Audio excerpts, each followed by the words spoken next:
پھر تیسری ضرب لگائی، حسب سابق شعلہ نکلا۔ آپ نے نعرہ تکبیر بلند کیا اور فرمایا، مجھے یمن کی چابیاں مل گئیں، میں اس وقت صنعاء کے دروازے دیکھ رہا ہوں۔ تیسری چوٹ پر پتھر ٹوٹ گیا۔ اس وقت صحابہ کی یہ حالت تھی کہ پیٹ پر پتھر باندھے کام میں مصروف تھے۔ خود نبی کریم صلی اللہ علیہ وسلم کے پیٹ پر 2 پتھر بندھے تھے۔ 20 دن اور 20 راتیں خندق کی کھدائی میں صرف ہو گئیں۔ ادھر خندق تیار ہوئی، ادھر کفار کا لشکر آ پہنچا اور ہر طرف پھیل گیا۔ کفار کا ارادہ تھا کہ ایک دم ہی مدینہ پر ہر طرف سے حملہ کر دیں گے۔ مسلمان کہاں تک مقابلہ کریں گے؟ چند گھنٹوں میں تہس نہس ہو جائیں گے۔ پھر مدینہ کی ہر چیز ہماری ہوگی، خوب جی بھر کر لوٹیں گے، عورتوں کو لونڈیاں بنائیں گے اور مردوں کو غلام۔ جب کفار نے خندق کو دیکھا تو پریشان ہو گئے۔ ایسا دفاع انہوں نے کبھی نہیں دیکھا تھا۔ دلوں کے ارماں سینوں میں دب کر رہ گئے، شور و غل مچانے اور ترکیبیں سجھانے لگے۔ دلیران کفار نے گھوڑے کدائے، خندق کی طرف بڑھے، شور مچاتے، لات و حبل کے جیکارے لگاتے حملہ آور ہوئے۔ مسلمانوں کی طرف سے پتھروں کی بوچھاڑ ہوئی، گھوڑے پیچھے کو بھاگے، سواروں کے سر پھوٹے، بے چارگی کے ہاتھوں الٹے پھرے اور خندق کے سامنے ڈیرے ڈال دیے۔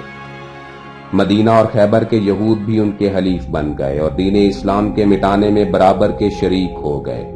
قبیلہ بنی قریظہ، جس پر نبی کریم صلی اللہ علیہ وسلم کے بے شمار احسانات تھے اور جنہیں رحمت للعالمین نے مدینہ سے خارج نہیں کیا تھا، وہ بھی عہد شکنی پر تل گئے۔ نبی کریم صلی اللہ علیہ وسلم نے حضرت سعد بن معاذ اور حضرت سعد بن عبادہ کو حکم دیا کہ یہود کو سمجھاؤ اور انہیں ان کے معاہدے یاد دلاؤ۔ وہ گئے، سمجھایا بجھایا، مگر یہود پر کچھ اثر نہ ہوا، بلکہ وہ اور بھی تن گئے۔ بد فطرت تو تھے ہی، اب شیطان بن گئے۔ نہایت گستاخی سے جواب دیا، ہم معاہدے نہیں جانتے، ہم اپنے بھائیوں کے ساتھ ہیں، مسلمانوں سے اپنے بھائیوں کا بدلہ لیں گے اور وقت آنے پر دکھا دیں گے کہ یہودی قوم کو مدینہ سے نکالنے کا نتیجہ کیا ہو سکتا ہے۔ دونوں سفیر با تدبیر اپنے آقا و مولا کی خدمت میں حاضر ہوئے، یہود کے عزائم سے آپ کو مطلع کیا۔ آپ نے فرمایا، ہمارے لیے اللہ ہی کافی ہے۔ اس کے ساتھ ہی حکم دیا کہ 300 مجاہدوں کا ایک دستہ گشت کرتا رہے تاکہ غدار یہودی عورتوں پر حملہ نہ کر دیں۔ اس وقت آپ نے مسلمان عورتوں کو ایک قلعہ میں بھیج دیا تاکہ دشمنوں سے محفوظ رہیں۔ یہ قلعہ ایک چھوٹی سی عمارت تھی جسے محفوظ سمجھا گیا تھا۔ نبی کریم صلی اللہ علیہ وسلم کے شاعر حضرت حسان بن ثابت بھی عورتوں کے ساتھ اسی قلعہ میں بھیج دیے گئے، کیونکہ وہ سخت بیمار تھے اور اپنی حفاظت کرنے کے قابل بھی نہ تھے۔ محاصرہ کے 3 دن تک تو معمولی مقابلے ہوتے رہے۔ کفار گھوڑے کداتے، نعرے لگاتے، پیچ و تاب کھاتے، بڑھتے تیروں کا منہ برساتے، مگر جب مسلمانوں سے جواب پاتے تو پیچھے ہٹ جاتے۔ یہی حالت صبح سے شام تک قائم رہتی۔ مسلمان ایک پل کے لیے بھی سستا نہ سکتے۔ ایک دستہ پسپا ہوتا تو دوسرا بڑھ آتا، اسے ہٹاتے تو تیسرا پہنچ جاتا، مگر خندق پار کرنے کی جرت کسی کو نہ ہوئی۔ لشکر کفار اگرچہ آزادانہ خندق کو محصور کیے ہوئے تھا، اسے باہر سے کسی حملہ آور کا خوف نہیں تھا، اندر سے کسی حملے کی امید نہیں تھی، مگر اپنی کثرت اور فوج و سامان کی زیادتی کے باوجود مجبور تھا کہ کیسے بڑھے اور مجاہدین سے 2 ہاتھ کرے۔ بالآخر طے پایا کہ سارا لشکر ایک ہی دفعہ مسلمانوں پر دھاوا بول دے۔ ادھر صبحوں نے اپنا نور پھیلایا، ادھر مؤذن نے صدائے اللہ اکبر بلند کی۔ فوج کفار نے موقع غنیمت جانا حملہ کے لیے تیار ہو گیا۔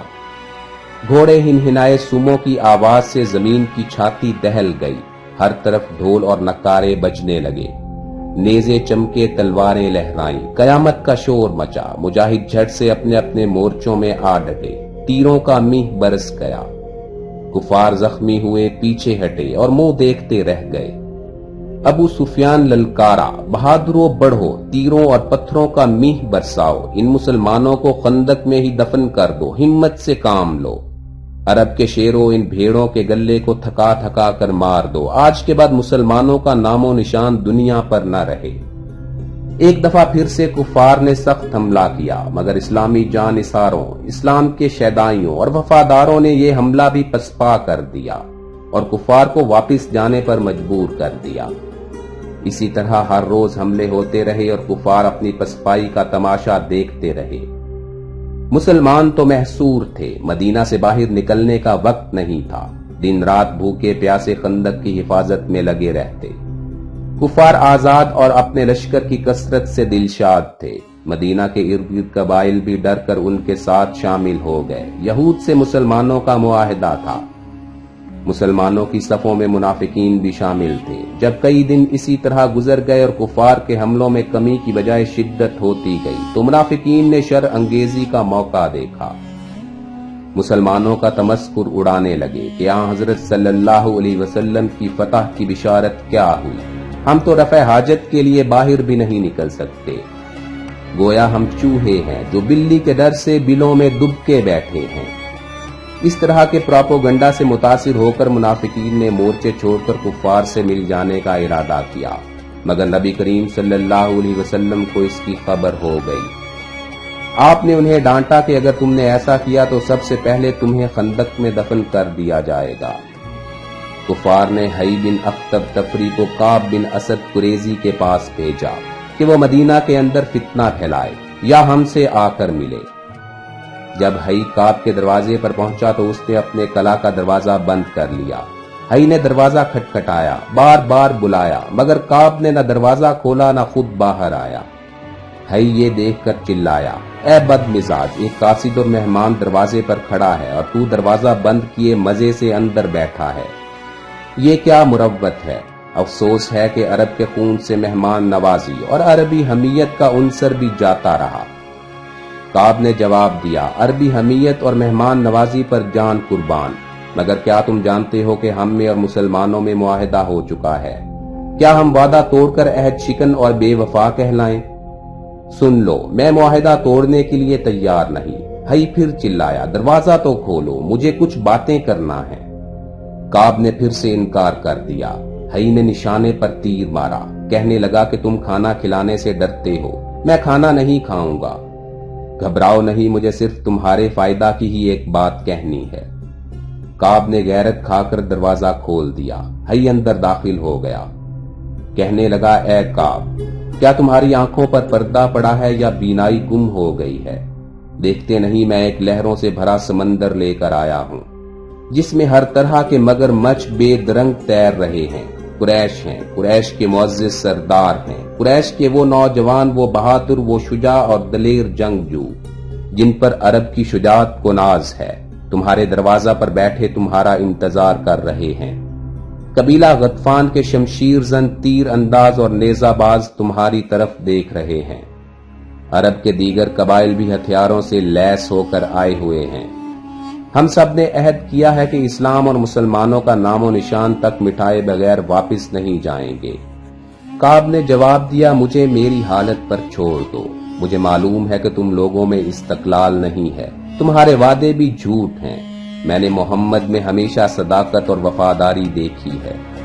حی نے کعب کو ڈرایا، اگر تم ہمارے ساتھ شامل نہ ہوئے تو یاد ہے کیا ہوگا، اب مسلمان تو کسی صورت زندہ نہیں رہ سکتے، ہمارا یہ بے شمار مسلح لشکر چند دن میں خندق کو پاٹ دے گا اور مسلمان بے نام و نشان ہو کر دفن ہو جائیں گے۔ ہماری فتح مند فوج مدینہ میں داخل ہو جائے گی، مسلمانوں کے گھروں کو لوٹے گی، ان کے مکانوں کو آگ لگائے گی، عورتیں اور بچے ہمارے غلام بنیں گے۔ اس وقت تمہیں اس فوج سے کون بچائے گا؟ کون ان فتح مندوں کا سامنا کرے گا؟ کون انہیں من مانی سے باز رکھے گا؟ تمہارا بھلا اسی میں ہے کہ تم ہمارے ساتھ شامل ہو جاؤ اور مدینہ کی فتح میں ہمارا ہاتھ بٹاؤ۔ کعب یہ تقریر سن کر ڈر گیا، اس نے کفار کی حمایت کی حامی بھر لی، مسلمانوں سے کیا ہوا عہد توڑ دیا اور دل و جان سے مسلمانوں کا دشمن ہو گیا۔ نبی کریم صلی اللہ علیہ وسلم نے سنا تو تحقیق کے لیے قبیلہ اوس کے سردار حضرت سعد بن معاذ اور قبیلہ خزرج کے رئیس حضرت سعد بن عبادہ کو بھیجا۔ یہ دونوں صاحب گئے، کعب سے ملے اور اپنے خدشات بیان کیے۔ کعب نے کہا، اے 2 روز کے مہمانوں، جاؤ، ہمارا تمہارے ساتھ کوئی معاہدہ نہیں، کیا تم اپنے انجام کے ساتھ ہمیں بھی بے نام کرنا چاہتے ہو؟ ہم ایسے احمق نہیں جو تمہاری لاشوں پر مرثیے پڑھتے رہیں اور تمہارے بے جان جسموں سے چمٹے رہیں۔ اتنے بڑے لشکر کے سامنے تمہاری کیا حیثیت؟